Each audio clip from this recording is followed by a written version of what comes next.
Hi, my name is JRM General.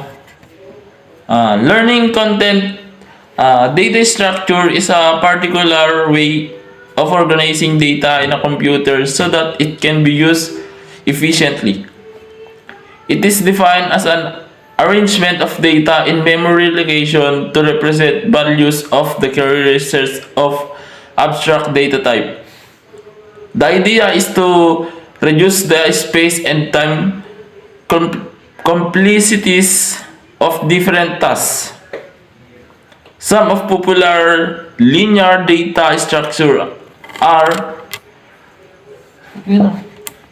are one array is said to be a fixed length ordered collection of value of the same type stored in contiguous memory locations. Linked list is a data structure that consists of a group of nodes which together represent a sequence. 3. Stack is a particular kind of abstract data type or collection in which data principal operation on the collection are the additional of an entity to the collection, push, and removal of an entity pop. 4. Quest is a kind of abstract data type or collection in which the entities in the collection are kept in order and the principal operation on the collection are the additional of entities to the rear terminal position. Static memory is what you have seen and worked so far. Variables including pointers variables, arrays of fixed size, and objects of given class. You can work with the blocks of memory in your program code using their names as well as their addresses. With static memory, you define the maximum amount of space required for a variable when you write your program. Fix fix at runtime.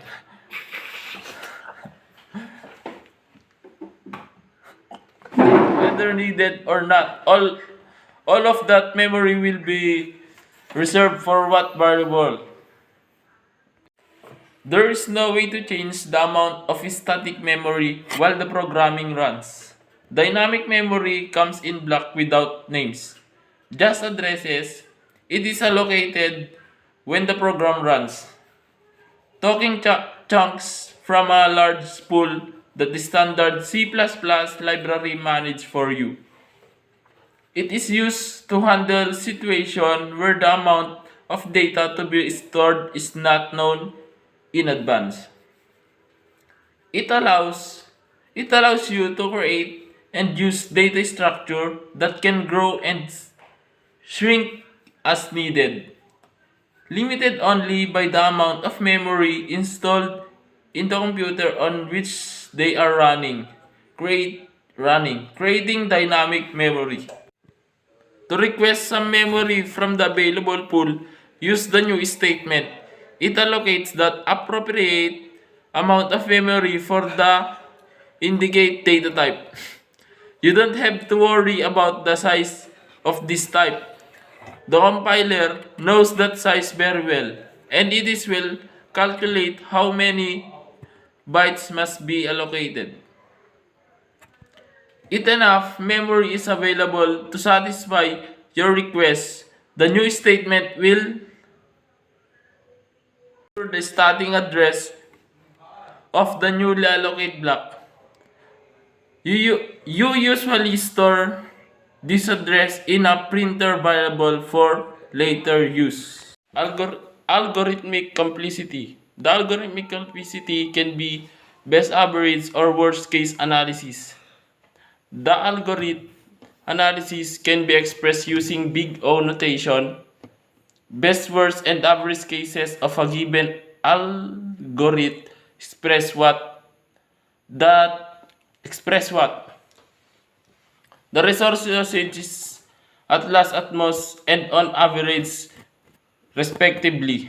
The big O notation simplifies the comparison of algorithms.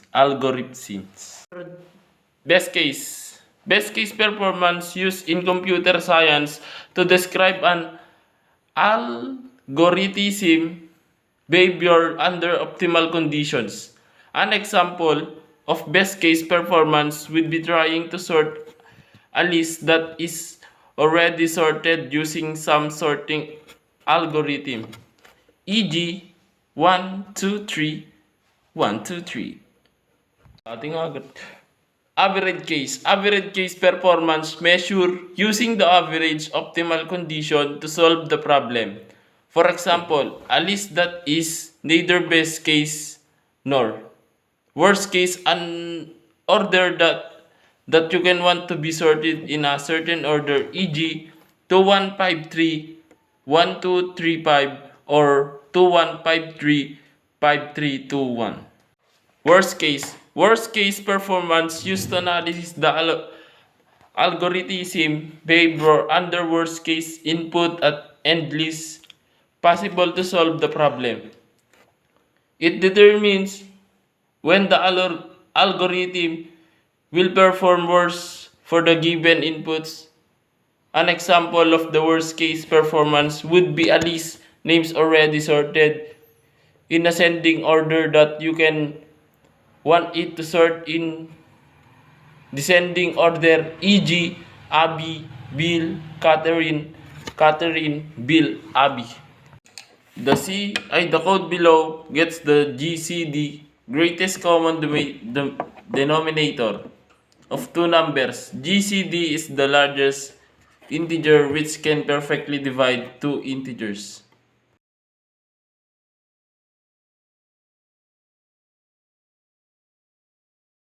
Type of linked list.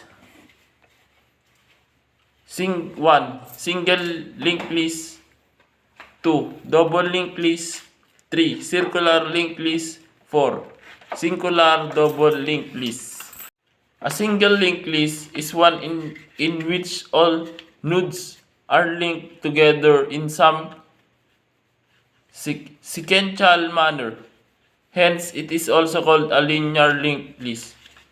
A double linked list is one in which all nodes are linked together by multiple links, which helps in assessing both the necessary node, next node, and predecessor node, previous node, from Y arbitrary mode within the list. Therefore, each node in a double linked list has two link fields, pointers to points to the left node, previous, and the right node, next. This helps to traverse in forward direction and backward direction. A circular linked list is one which has no beginning and no end, a single. List can be made a circular linked list by simply storing address of the very first node in the link field of the last node. A circular double linked list is one which has both the suppressor pointer and processor pointer in the circular manner. Tail recursion. Using tail recursion can often be useful tool for designing an algorithm that have elegant short definition, but this useful does come at a modest cost. When we use a recursive algorithm to solve a problem, we have to use some of the memory location in our computer to keep track of the state of each active recursive call. When computer memory is at a premium, then it is useful in some cases to be able to drive recursive algorithm. From recursive eras, we can use the track data structure discussed in section 5.1 to convert a recursive algorithm into a non-recursive algorithm. but there are some endurance. When we can do this, when an algorithm use tail recursion, we can convert the recursive algorithm into a recursive one by interacting through the recursive calls rather than calling them explicitly.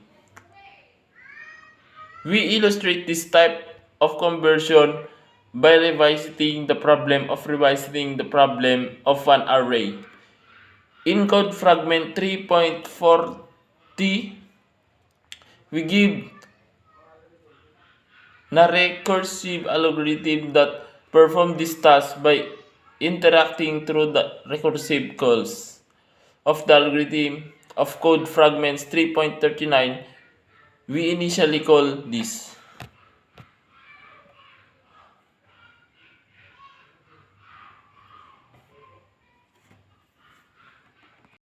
To draw a recursion trace, we create a box for each instance of the function and label it with the parameters of the function. Also, we visualize a recursive call by drawing an arrow from the box of the calling function to the box of the called function. For example, we illustrate the recursion trace of the linear sum algorithm of code fragments 3.38 in figure 3.19. We label each box in this trace with the parameters used to make this call. Each time we make a recursive call, we draw a line to the box represent the recursive call. We can also use this diagram too.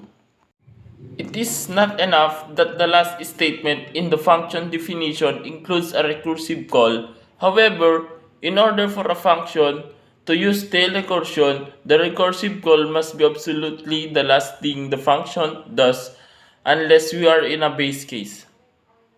Of course, for example, the algorithm of code fragments 3.38 does not use tail recursion. We can do this conversion more easily and efficiently, especially we can early convert algorithm that use tool recursion. An algorithm uses to recursion if it use here recursion and algorithm make it recursive call. As its very last operation, for example, the algorithm of code fragments 3.39 use of recursion to reverse the elements of an array. We can also use this diagram to visualize stepping through the algorithm.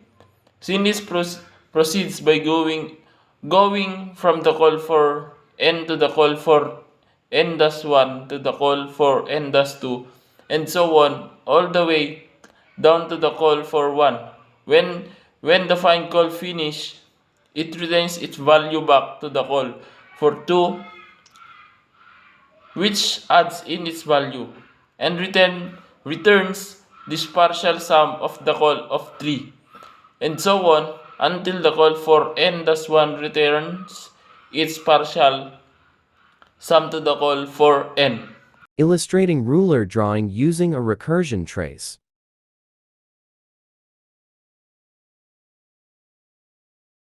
Multiple recursion generalizing from binary recursion. We use multiple recursion when a function may make multiple recursive calls, with that number potentially being more than 2. One of the peak algorithm of peak function begin procedure, peak return stack, top-end procedure implementation of peak function in C programming language.